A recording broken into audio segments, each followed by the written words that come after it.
होते जा रहा है। अरे कहे क्या बताऊं लाला की तबीयत तो सो ठीक है। कहे बहन तबीयत तो ठीक है, दूध भी पिला रही हूँ सो दूध नहीं पी रहा है।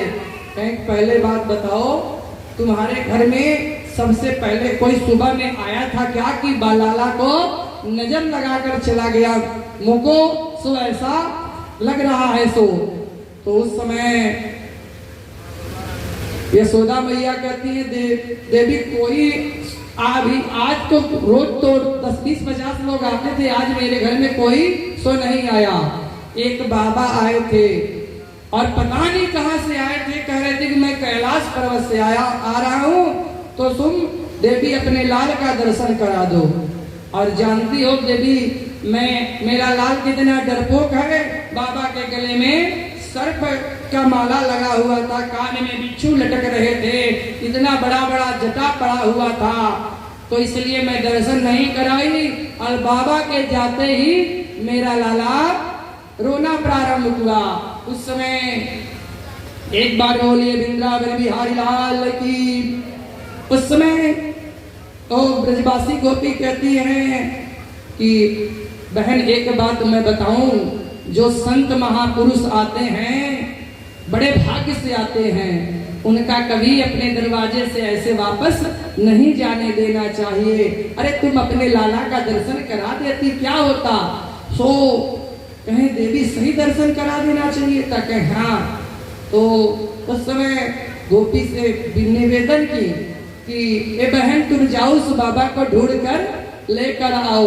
और बाबा यमुना जी के किनारे कदम के वृक्ष के नीचे बैठे हुए हैं। और जब यमुना जी के नीचे बैठे हुए हैं वहीं कदम के वृक्ष के नीचे, तो भगवान का ही नाम का ध्यान कर रहे हैं। भगवान हे भगवान कब दर्शन देंगे, कब दर्शन देंगे। और जब दर्शन देंगे तभी वो गोपी पहुंचती है, कहती है बाबा दंडवत प्रणाम। बाबा कहते हैं खुश रहो बेटी। कहे खुश तो तब मैं रहूंगी जब नंद का छोरा चुप हो जाएगा, तब मैं खुश रहूंगी। सो बाबा आप चलिए। कहे ना ना योगी लोग कहीं पर किसी के घर नहीं जाते पहली बार। कहे बाबा अभी तो आप गए थे नंद बाबा के घर महल के पास, यशोदा मैया बता रही थी। कहीं जा एक बार अगर किसी कहीं पर मैं चला जाता हूँ, अगर वापस आ जाता हूँ तो दोबारा तो मैं भूल कर भी नहीं जाता हूँ, बुलाने पर भी। कहे नाना अब मैं नहीं जाऊंगा। सो गोपी बड़ा निवेदन की कि चलिए लाला रो रहा है बाबा। और यशोदा मैया बुलाई हैं, और यशोदा मैया बुलाई हैं। तो उस समय जब ही भोले बाबा कहते हैं कि अरे मैं नहीं जाऊंगा। यस्यं मंचते मंडिते प्रभानि निष्ठीमानखिलं जीवनित्यं चरणं ब्रजेन कित्यः। कहते हैं कि जब मैं आता हूँ तो वापस नहीं जाता। और इस समय बड़ा निवेदन की तो कहते हैं कि पहले जाकर पूछ कर आओ कि आऊंगा तो यशोदा अपने लाला का दर्शन तो कराएगी। तो उस समय गोपी गई और पूछ कर आई, तो कहते हाँ हाँ लाला के दर्शन को मैं सो कराऊं। तो शंकर भगवान कहते हैं चल रे योगी नंद भवन में, चल रे योगी नंद भवन में, तो यशोदा बुलाई है, काको लाला नजर लगी है, राइलो ने उतारी है। तो शंकर भगवान जब जाते हैं तो शंकर भगवान कहते हैं कि देवी आंगन में बैठ जाते हैं शंकर भगवान। और यशोदा मैया आ जाती है कन्हैया को लेकर और लाला को लेकर। शंकर भगवान डर तो देखकर भगवान मुस्कुराए, लेकिन जब भगवान मुस्कुराए भोले बाबा कहें कि हे प्रभु ऐसे नहीं, मैं भी चाहता हूँ आप मेरे पास आइए।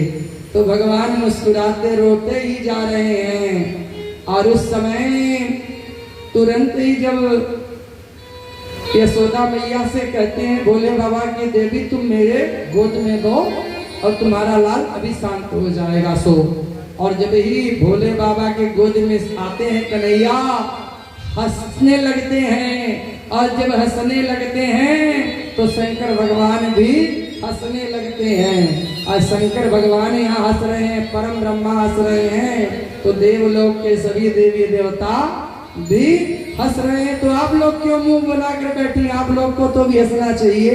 एक बार बोलिए शंकर भगवान की।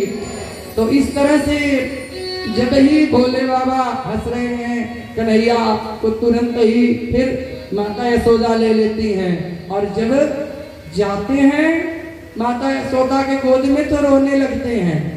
और एक रियाज चलने लगा तो माता यशोदा एकदम परेशान हो गई कि बाबा के गोद में जाते हंस रहे हैं और मेरे गोद में आते ही रोने लग रहे जा रहे हैं। तो उस समय भोले बाबा से बड़ा निवेदन की यशोदा मैया कि महाराज आज कुछ आप विकल्प कोई बताइए, व्यवस्था जिसको मैं करूं कि मेरा लाला मेरे गोद में आए और आकर शांत रहे। तो कहें देवी मेरा एक वचन है, एक मेरा संकल्प है, उसको अगर तुम पूर्ण कर दोगी तब तुम्हारा कार्य, तुम्हारा लाला नहीं रोएगा। जब तुम अपने लाला का स्नान कराओगी तो उसका जल मेरे ऊपर गिरे। इसी तरह से एक मेरा छोटा सा मूर्ति अपने आंगन में तुम बना दो। उसी समय बन गया।